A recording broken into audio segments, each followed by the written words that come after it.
Okay. All right, welcome everyone. I'd like to call the meeting to order with pledge. I pledge allegiance to the flag of the United States of America and to the republic for which it stands, one nation, under God, indivisible, with liberty and justice for all. And now our corporation statement, we are rooted in purpose, strength, and community. All right. I'm going to be asking for a unanimous approval that Christy Lionheart as the seventh grade girls head basketball coach, Miranda Fox is the seventh grade assistant, and Kendra McDaniel as a para at the middle school base program.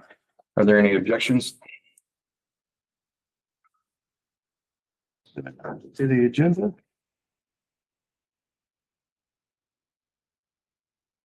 It's like I picked the wrong pen.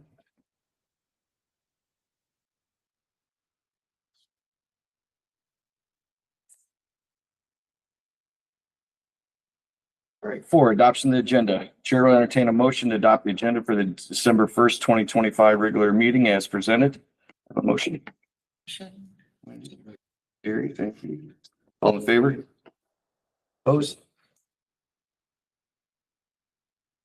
Approval of the minutes from the November 17th, 2025 regular board meeting and executive session. Session minutes from the November 20, 2025. Do I have a motion? Motion. Dr. Brown. Second? I'll second. Wendy. All in favor? Aye. Opposed? Because we got it worn out. We're going to move on through the championship moment tonight. And the number 7, the director update. We're going to talk about the KCSC district goals update. The administrative team will update us on update the board on their goals, and I think it's going to be you two tonight, correct? Yes. Let me see if I can get this right for us.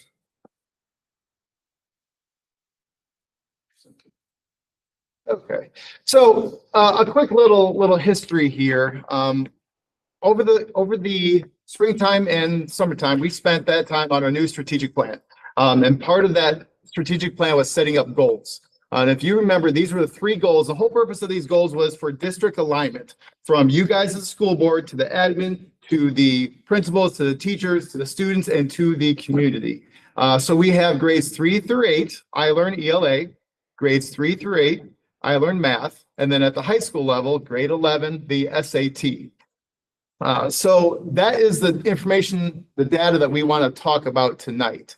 Now, the data we're presenting is just simply, it's a baseline of our students and how they did on the beginning of the year assessments, especially with iLearn checkpoints.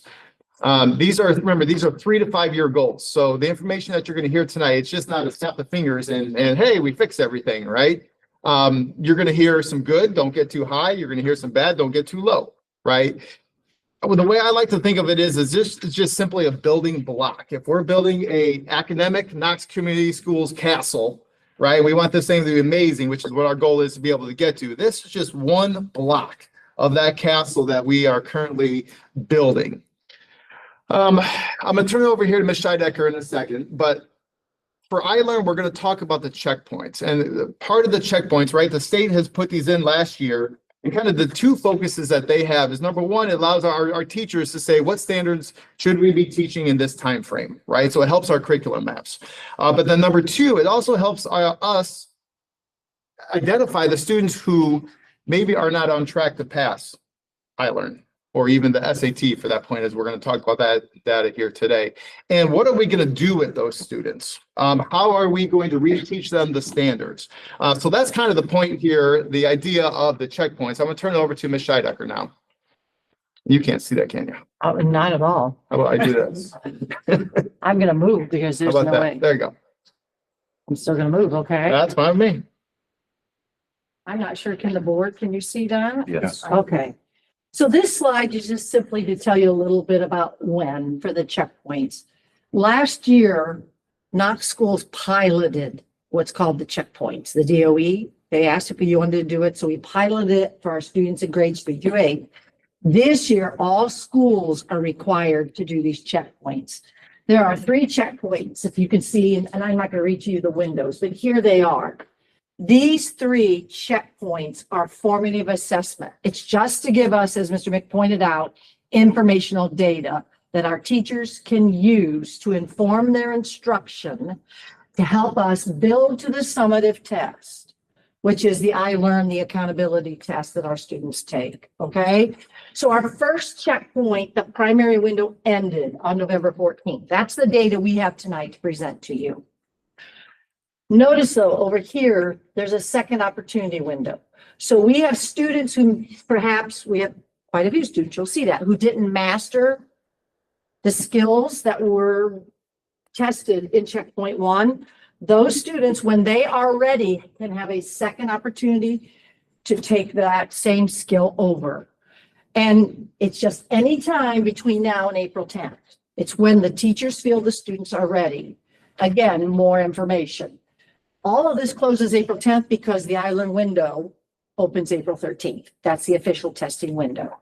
Okay? So if you move on, this will show you what we mean. So in checkpoint number 1, Mr. Mick said certain skills were tested. Here's just an example from 4th grade math. See 4 point, that's grade 4. NS is number sense. Skill number 1, or actually standard number 1. That was perhaps one that, and it was tested during this first window up to November 14th. So we're just talking about, so you can see how it's set up. The state has set up which skills will be tested in which window. And teachers have all this information. They've had it available to them. We had it starting in the summer. And then it just shows you the next window. Then we go to checkpoint 2, checkpoint 3, and take it that. Okay. So let's get to the data. All right. So this is elementary, right? I'm sorry, I didn't hear right. So look at math for 3rd grade.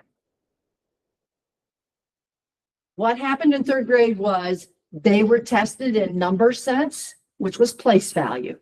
Students in 3rd grade had to read and write numbers up to 10,000, find equivalent expressions up to numbers up to 10,000, and they had to round. And then they had what they had called computation and algebraic thinking. That's a skill. And in 3rd grade, checkpoint window 1, they had to add and subtract multi-digit numbers, do equations with missing digits, etc. So our 3rd graders, 37% of all of our students tested in that window are proficient in those skills. The state average, remember, they all test the same skills, 44% of Indiana students. In 4th grade, you continue, it again was number sense. We pointed out that they had to round numbers up to 1 million. They have to write what's called expanded form, find equivalent expressions, and then they had to multiply. They had to multiply 4-digit by 2-digit numbers. And this is where what proves to be difficult for our students, they have to describe and explain the strategy used to solve those equations. It's not just a matter, I can compute it. That's the algebraic thinking. Now I can explain how it was done. 4th grade, notice 53% of our students, they are above the state average at 48%. That's important to note. Okay. For language arts, checkpoint number 1, almost all grade levels, it's almost every grade level reading comprehension, except at 3rd grade, there's something very important that goes with I Read, and that's our reading foundations. They were tested in decoding this time, and then in citing evidence. And in 4th grade, it was drawing inference, again, in language arts. They read something, they have to cite their evidence. What did the author infer here? How do you know it? So you look at where we are. 17% of our students in 3rd grade are proficient with that versus 25 at the state. And then in 4th grade, 29 and 34%. Now, 3rd grade, note, please understand foundational reading skills, they are huge in 3rd grade, right? Because that builds to I Read. So our teachers, our students will see these skills on every single checkpoint. And also, I think we need to remember what our rate is on I Read. We had 100% of our general ed students pass this test last year. We're very good with this at 3rd grade. So I want you to realize this.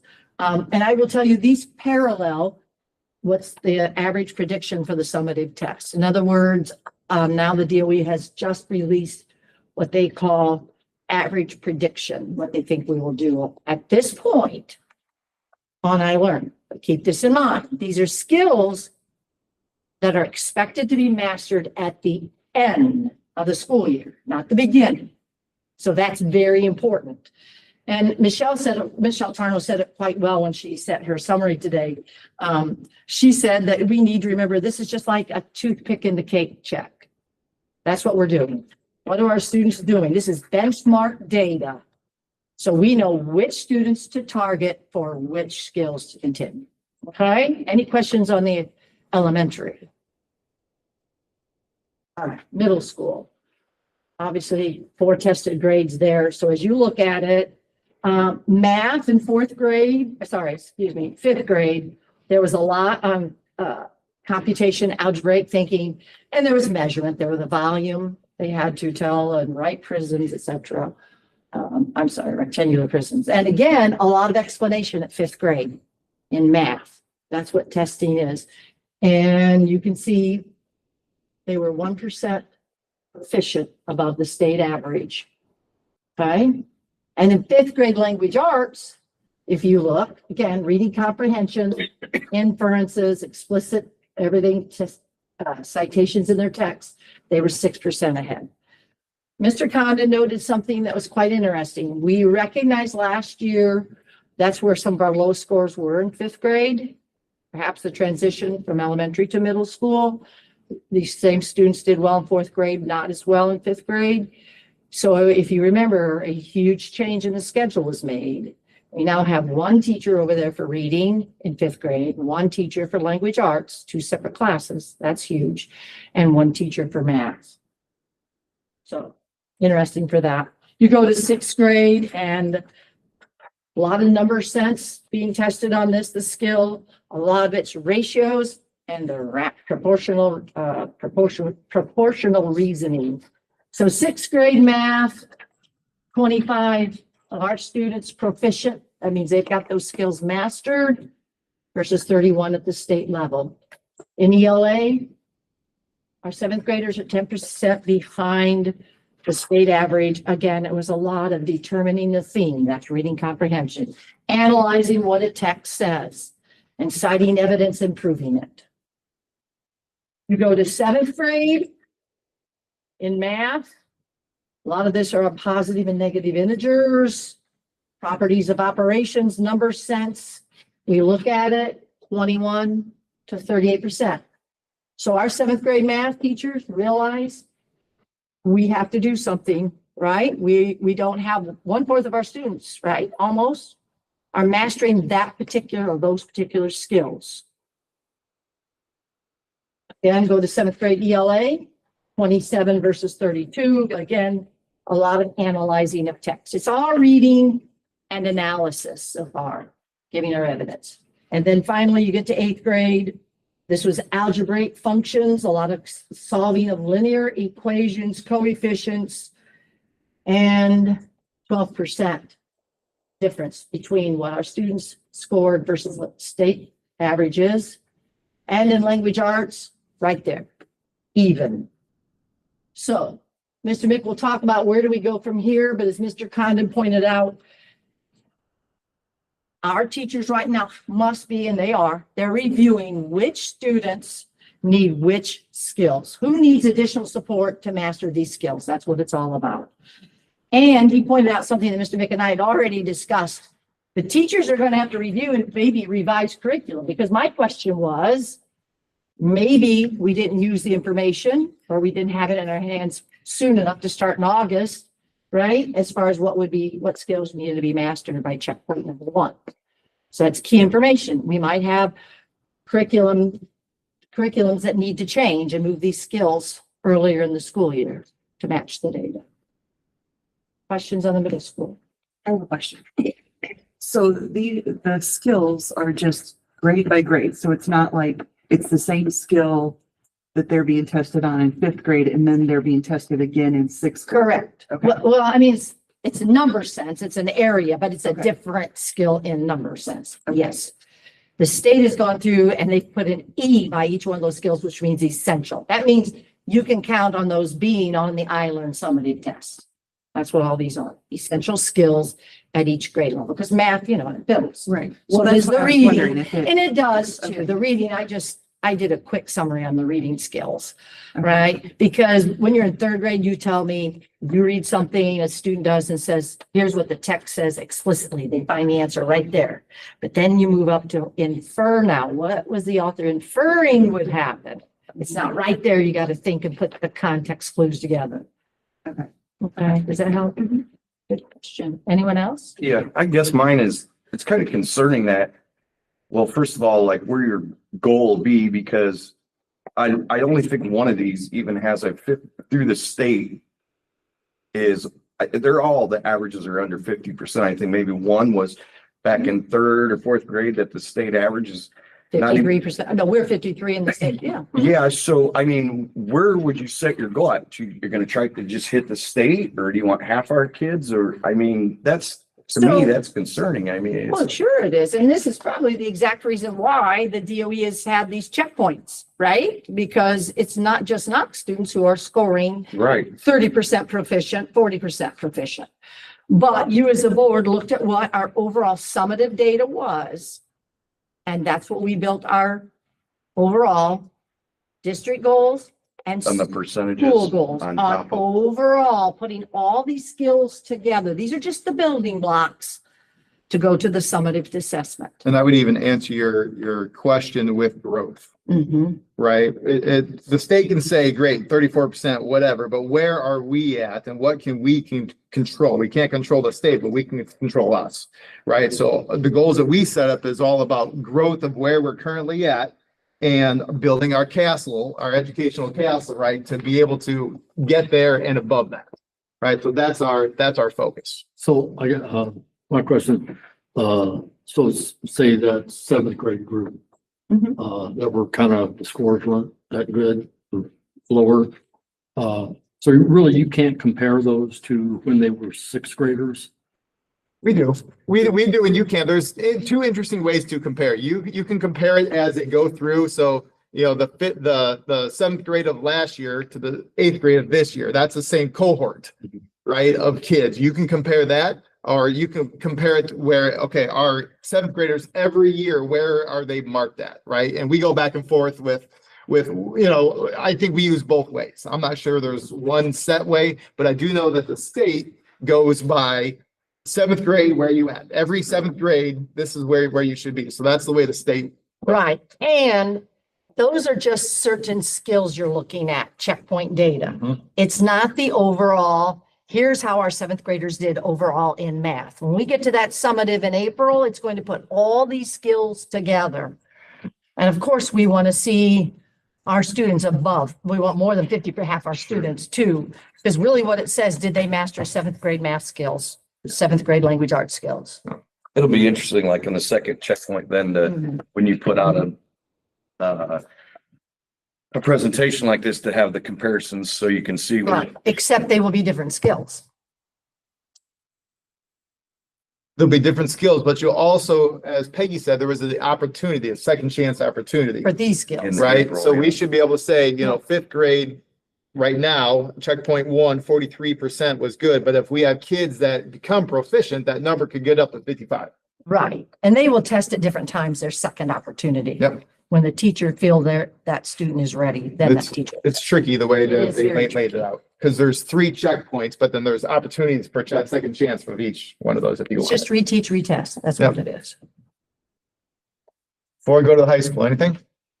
Is there, have you guys come up with any type of scenario or anything as far as, well, I'm sure you have, as far as trying to hit the checkpoints that why, you know, that we're having, like you said, adjusting the curriculum and stuff like that to try to get. I'll talk a little bit More- about that here in Okay. the two slides from now. Okay, perfect. So at the high school level wraps around the SAT, right? So we're gonna start here with the PSAT. This is your ninth graders, okay? So right now in math, we have 28% of our freshmen, and this is current, that met the expectation for the SAT on the PSAT, right? 4% is approaching, but we still have 68% that is not yet approaching that mark. Reading and writing, much better, 51% met the expectation, 13 approaching, 36. You know, and as we look at this, we know that math is an area of concern. We've said that from the beginning, right? So we do have a huge focus on our math. Now, the interesting thing is this is the NMSQT, which is a different test from the PSAT 8-9. They're both PSAT, but they're two different tests. So you can't necessarily compare, but it tells a story. It gives us a picture of where we're at. You can still see that in math, we only have 12% that are meeting the expectation. Excuse me, those are our 10th graders. Did I say that? No. Okay, these are our 10th graders. I'm sorry. These are our 10th graders. These are our 9th graders. Why the state doesn't make these two tests mesh, I don't know, right? I don't think we. Well, had it's a good- College Board. It's not the state. Yeah. We have 6% approaching, right? But here's this big 82, not yet there. Our reading and writing is better, 44%, right? 9% approaching and 47%. Still approaching. So it does tell us a story of where we were at both the freshman and the sophomore level. I think the question you guys want to know is, what are we doing? Where are we going at the high school with this information? Kind of gets into your question. I know Mr. Els and team has been working very hard on SAT prep. I know that the SRT time, right? That's 30 minutes that is built in during the day. They're really trying to, I'll use the word professionalize that time to make it more useful for the students. They have already taken this information for the junior class, and they have targeted certain juniors that need the SAT prep. So then in March, when they take SAT, hopefully their scores are better. So they've already started that. Something interesting that they're going to do second semester is they're going to take this data and they're going to break up those SRTs into, we'll call them cohorts of kids that need extra support. Maybe it's in math, maybe it's in English, maybe it's in both, and try to give them more consistent, concentrated support during that SRT time. With the thought process that it's going to boost their PSAT, boost their SAT, but also help them in the day-to-day classroom. So questions that you have about the high school before I get into kind of the district view of this. So big picture here, what are we doing, right? We as a board, we set these goals up, right? We have now started to implement them into the schools, right? So what do we do? How do we support our admin, our teachers, our students, right? We have administrative meetings once a month. We talk about academics. It is an academic focused meeting. We bring the three principals in here, and it's kind of the big picture. What are the groups of kids doing? And it's a very good conversation for us just to kind of compare notes. What strategies are we using? But then we have individual building meetings, right? And this is more direct, more targeted. This includes our principal and our assistant principal, where Ms. Scheidecker and I sit down. So it's the four of us. And we get into more of, if this student didn't pass, what are we doing with this student? We get more individualized in those meetings with the idea that we taught something, we assessed it, student didn't get it. What are we going to do to reteach them? What are we going to do to reassess them to ensure that, you know, if there's 30% of our student body passing, we can get that up to 60%, right? So we have more of those individual in-depth conversations as a building with us. So those are the two strategies that we're using right now. We're continuing to try to develop things. I'm talking with other superintendents about what they do. I've gotten some great ideas how to make this even better. But that's the steps that we have put in at this current time. So questions about any of that?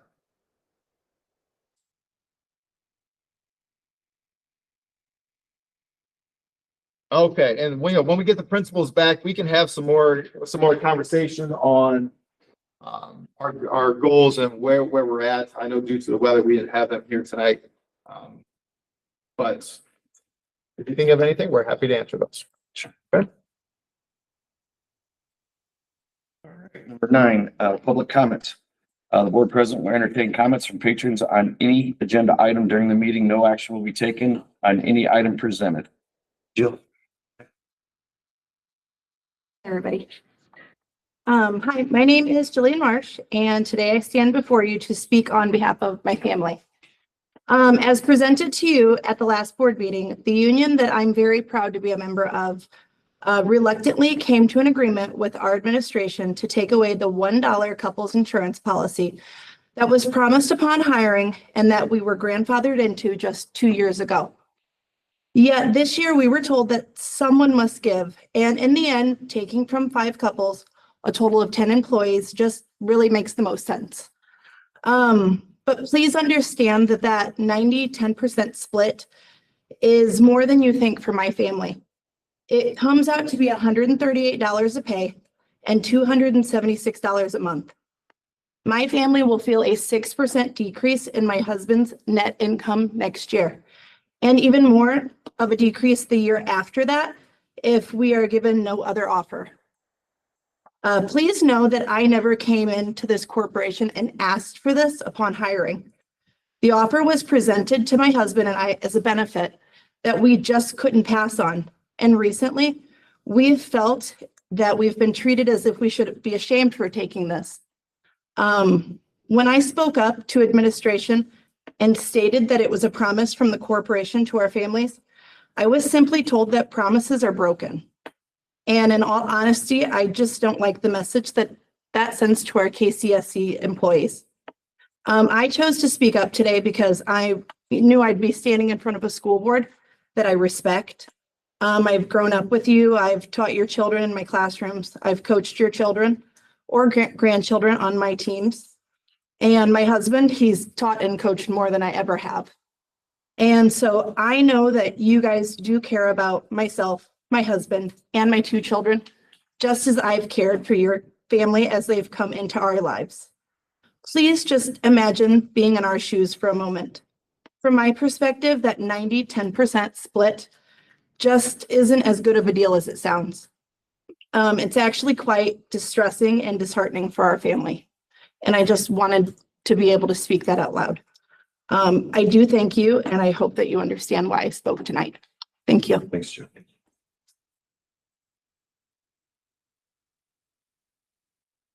Item number 10, personnel report. A, new hires. And B, resignations. The superintendent recommends the board approve items A and B.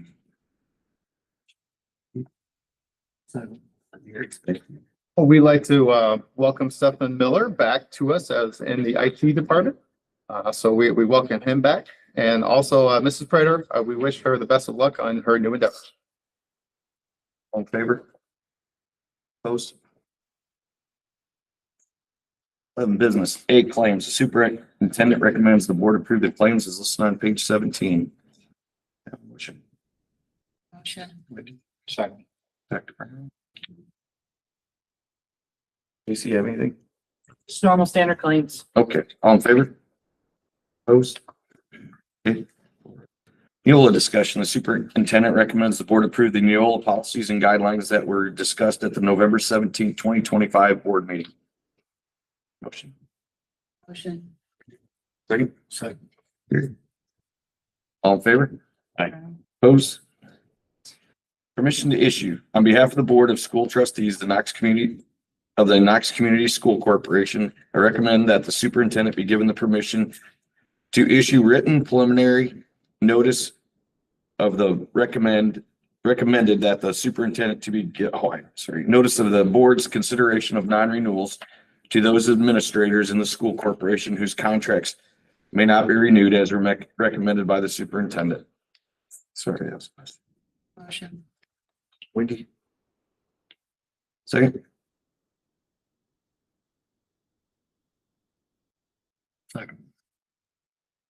This is just a standard yearly procedure that we do on our board agenda. All in favor? Aye. Opposed? The collective bargaining agreement. The superintendent recommends the board approve the 2-year collective bargaining agreement between the Knox Federation of Teachers and the Knox Community School Corporation Board of School Trustees. This agreement was discussed at the November 17th, 2025 board meeting. Motion. Second. Yeah, we discussed this already, just to kind of give a big picture overview, right? All certified staff, they'll get a $2,300 base salary increase. So this will bring our beginning base pay to 45,000, which is what the state required us to do, but the top end of the scale at 73,300. Yeah, I gotta, I just want to make a comment on this, this, I know, we want to bring our teachers up to 45,000. And are all teachers getting the $2,300 raise? And that's why I don't agree with that. The simple reason in the past, if a teacher started, say this August, they did not get the raises we gave, everybody else. And we have teachers that have started this year that are over that 45,000 already. And they're still going to get another $2,300. Correct. So I don't agree with that. Yes. All in favor? Aye. Aye. Opposed? Nay.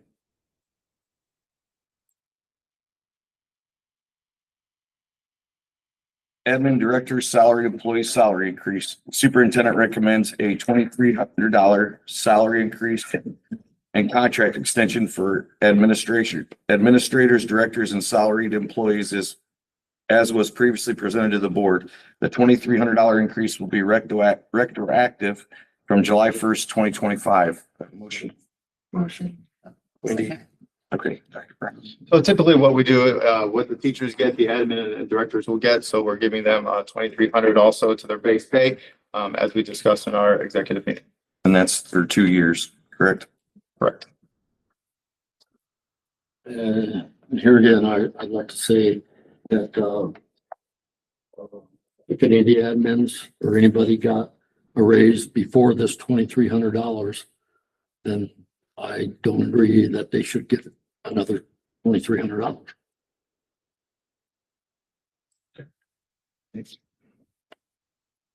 right, all in favor? Aye. Opposed? Nay. Grade F, affidavit for payment. The superintendent recommends the board approve the affidavit for payment as listed on page 62. Wendy? Sure. Motion. Second. Dr. Brown? So this is going to become a monthly routine with our new bond that you will see in our board minutes. Each meeting, or I guess once a month. This is between us and the Bank of New York Mellon Trust Corporation. They own the lease on the middle school for us to have the bond to provide money to repair the middle school. So you'll see this transaction each month. The other nice thing that they do is that we actually make a phone call between Casey and them to confirm the amounts and that everything is correct. So I'm happy that the communication is there for the transactions that are occurring. Like I said, this will be a monthly thing that you guys will start seeing in the agenda.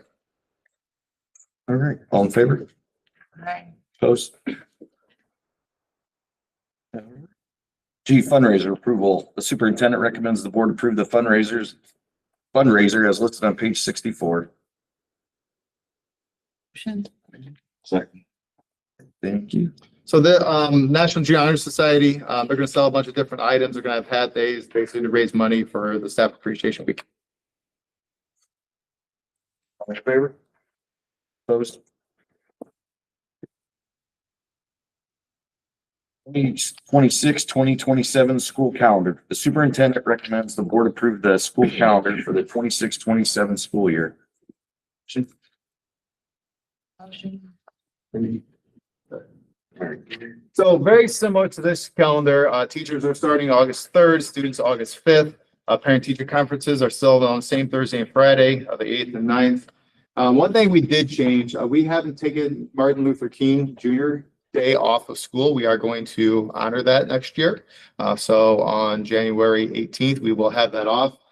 We, in the past, have had President's Day off, but it was a contingency day. We're taking out the contingency part.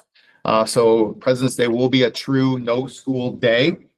Also, the last day for students is the 28th. And graduation is the 4th. So everything else is right in line with what this year is. All right, thank you. All in favor?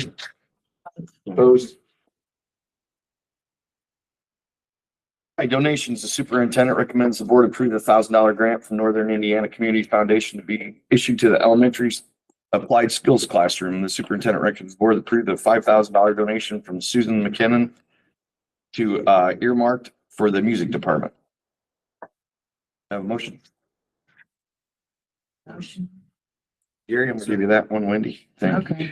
Okay. We'd like to thank the Northern Indiana Community Foundation, for their donation. At the elementary level, they have an amazing applied skills, Christmas party that they do with, multiple students across different districts. That is on Thursday. So definitely thank them for their support, and also for Mrs. Susie McKenna, who had donated before to our music program. We thank you. All in favor? Aye. Opposed? Public comments on items not on the agenda. I don't have any this evening. So comments and questions from the admins and the board.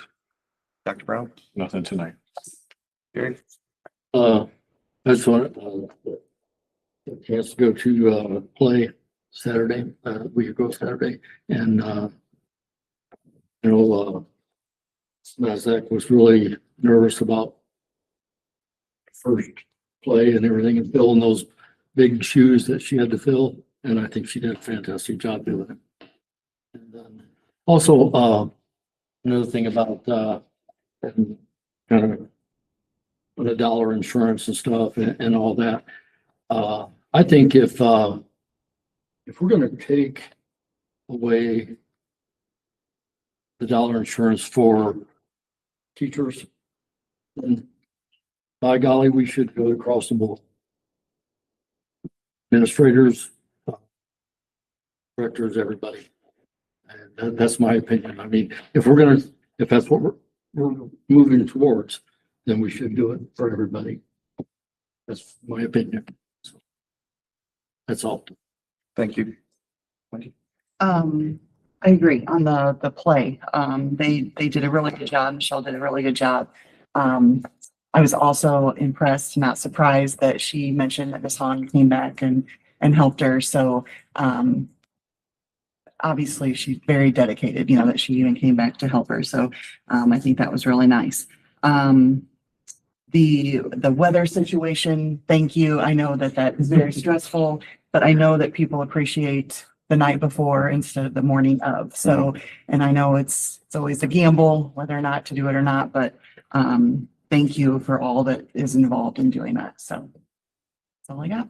All right, thank you. Yes, the weather thing, I know there's a lot of people that appreciate that, especially with smaller kids making the proper arrangements. So, and that's all I have. Thank you.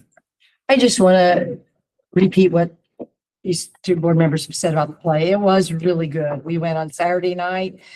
What's always interesting is you see a whole different group of students on stage than what you might see elsewhere.